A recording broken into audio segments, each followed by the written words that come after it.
The kit of choice today is the British Fleet Air Arm Avenger Mk1 from Hobbyboss, kit number 80331.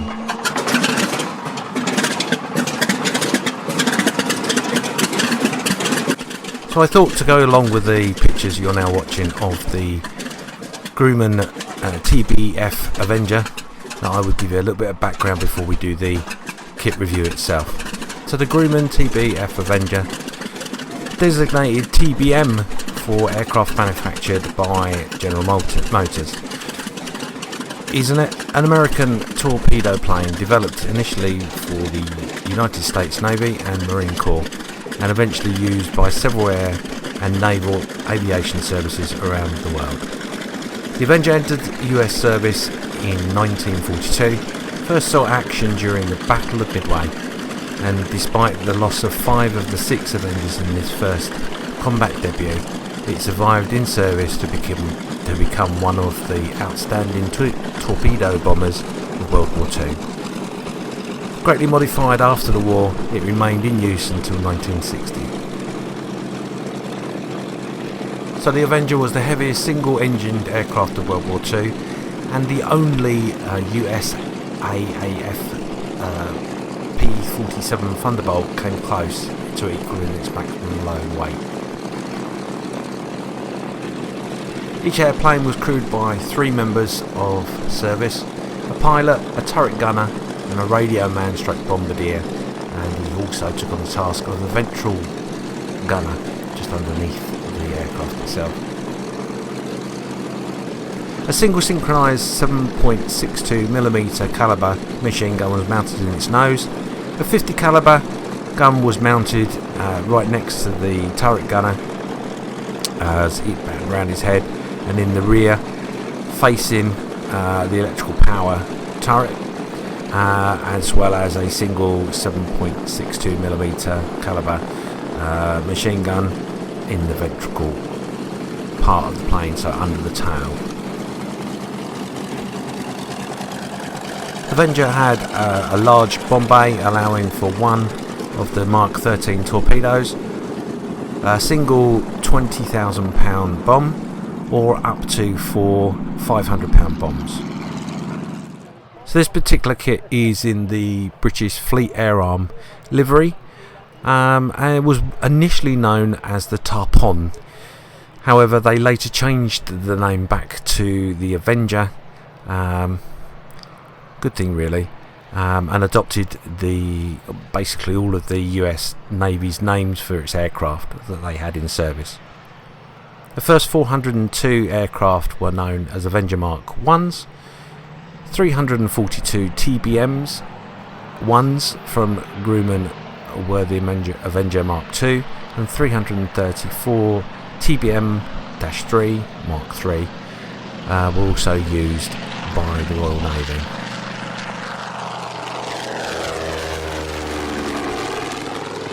So I hope you enjoyed the pictures and a little bit of information about the aircraft. Let's get over to that kit review.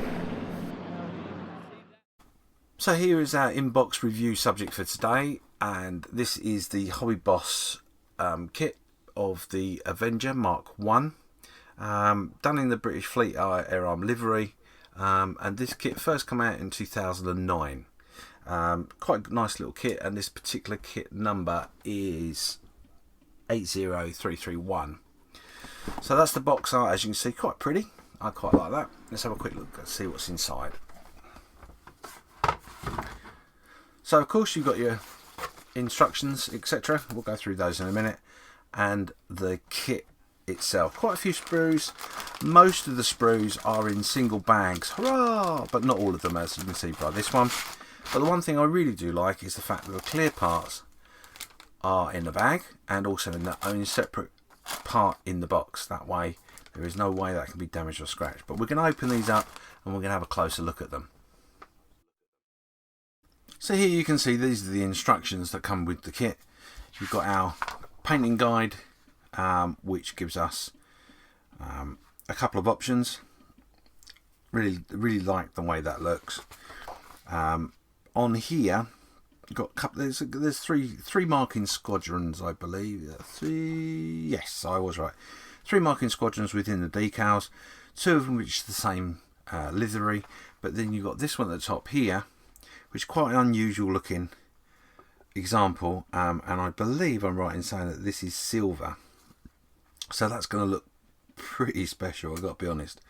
Not sure I would go down that road personally, but I can imagine that would look pretty special.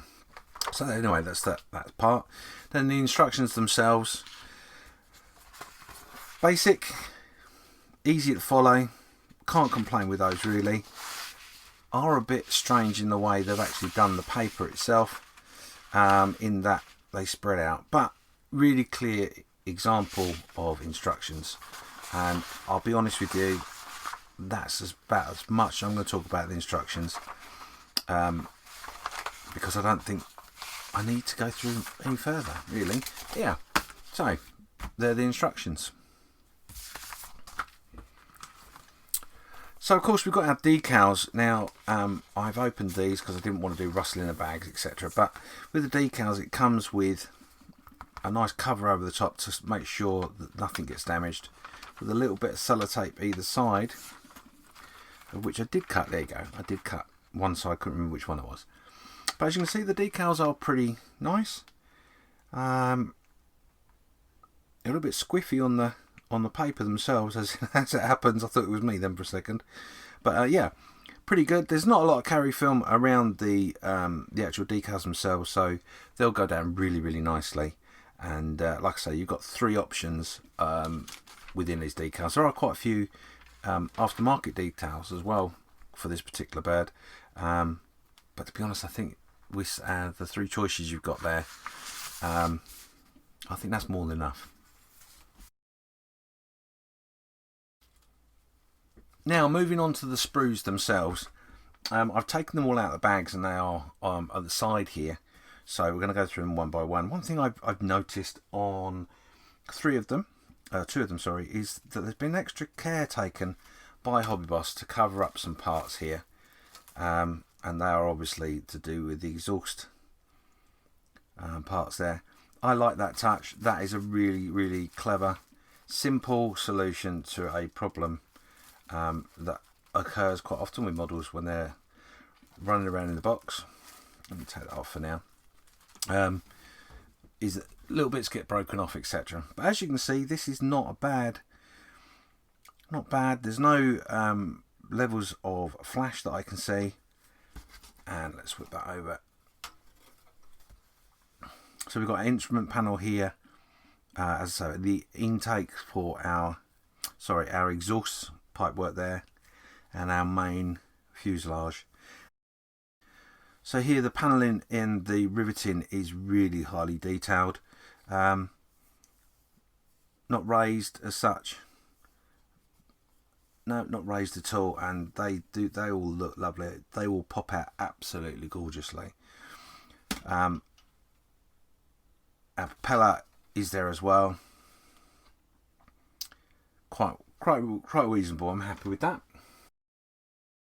So on to our next sprue. We've got a lot of the engine detail here, as you can see. Again, great care being taken on how to support the parts within the sprue themselves to ensure no damage is being caused. The decal detail on the engine is pretty good, I got to be honest. I'm sure you can add a little bit, some pieces to it if you want to, if you're that way inclined. But as it is straight out of the box, you've got quite a lot of pipe work and wiring, etc. on that, and the detail's pretty good. You've got the bulkhead there, again, detail on that's good, and your landing gear, etc. Now on our wheels, the wheels have got a nice moulding around them for tread, and that's going to look pretty special. The only thing that I would say in this particular instance would be that you've got no signs of weight being taken on by these wheels, which is a little disappointing to a degree, but it's an easy remedy. A little bit of sanding, a little bit of thought, and that will go down quite well. So on to our next sprue. Here we've got the internals for the wheelbase. Interesting. and the flaps. Nice bit of detail going on there. And do you know what, one thing I hadn't noticed so far are any injection pin marks in the wrong place, etc. I do see a little bit of release agent on this, or either that or my fingers are greasy, one or the other, which I haven't seen on a model before, but it's probably my greasy fingers, I guess.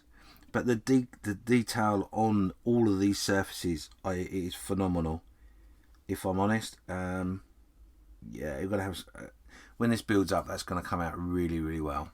So these two sprues were in one packet together. Like I say, no big deal, but a bit disappointing given the fact that they've taken so much care. You would have thought they'd put them all in separate bags. Let's go on to the wing surface. So the wing surface is here, 2 parts to the wing, and again the detail to it is really, really nice. I'm looking over it and I don't see any errors with that whatsoever. They look really, really nice. And obviously you've got your wheel wells here. Not a lot of detail in there. Be interesting to see as we go through the model and when it builds up if there's anything that's added in. But if there isn't, that's really good for people who like to add that extra bit of a detail. Okay, so we've got the cockpit area here. That's quite well detailed. And you've got your some walls there and radios, it looks like to me. Not super detailed, but the detail is there. It's definitely something to play with. And your main floor, I guess that would be. And that looks pretty cool. Okay, so on to our next sprue. Here we've got our machine guns, which are fairly well detailed. The barrels look not too bad. Detail wise, yep, they're going to come up reasonably well. Got a little bit of flash on them where they've not released quite properly out of the mould, but easily cleaned up without doubt. Yeah, and again, everything that's got surface detail is really there. It's really, really good. So we've got, obviously this is a torpedo bomber. You've got some torpedoes there, which, as you can imagine, there's not a lot of detail on a torpedo per se, but there are certainly the divots where the screws would be, and they'll come up quite nice as well. So on to our last couple of sprues. These are actually 2 of the same, both in the same packet, and these would be our bombs and other bits and pieces that go underneath the aircraft. And again, no flash that I can see per se, and no ejector pin marks where they don't need to be for you to have to put right. There is an aerial there that I can imagine that's going to be a real pig to get off. A little bit of flash there, I think, as well. I don't know if you can see that just there. Yeah, that's going to be interesting to take that off. And then finally, like I said, onto the clear parts. I've not opened these yet, but you have got the ball turret in there. We'll open that up. A little bit of crumpling and that from the bag, so I do apologise.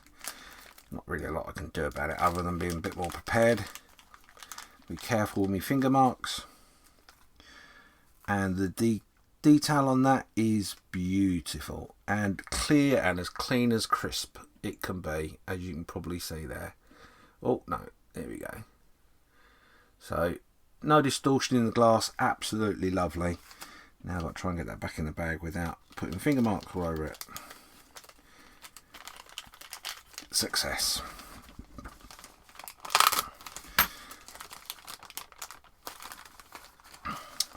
I suppose the other thing of not opening all these bags is you can see that it's not a kit that's been sat around since 2009 on my shelf. It is new to me. Anyway, so onto the canopies. Unfortunately, there's a little tiny scratch on this one, but that will come out with a bit of buffing. But the rest of it is super clear and super plastic. Oh, I love that so much. Next to no distortion. In fact, no distortion, I can honestly say. No, that is absolutely superb. There we go.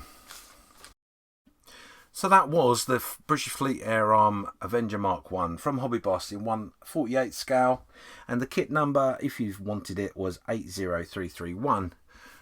Those items will be in the links below, so if you haven't got pen and paper, don't worry, just look at the links. So that's my review over and done with. I don't do very many of them, as you probably are aware of, but I do the kits in which I really do like. So expect in 2020 a few kit reviews coming up throughout the year. Press like if you enjoyed the video. Make sure you subscribe so you don't miss out on any future reviews.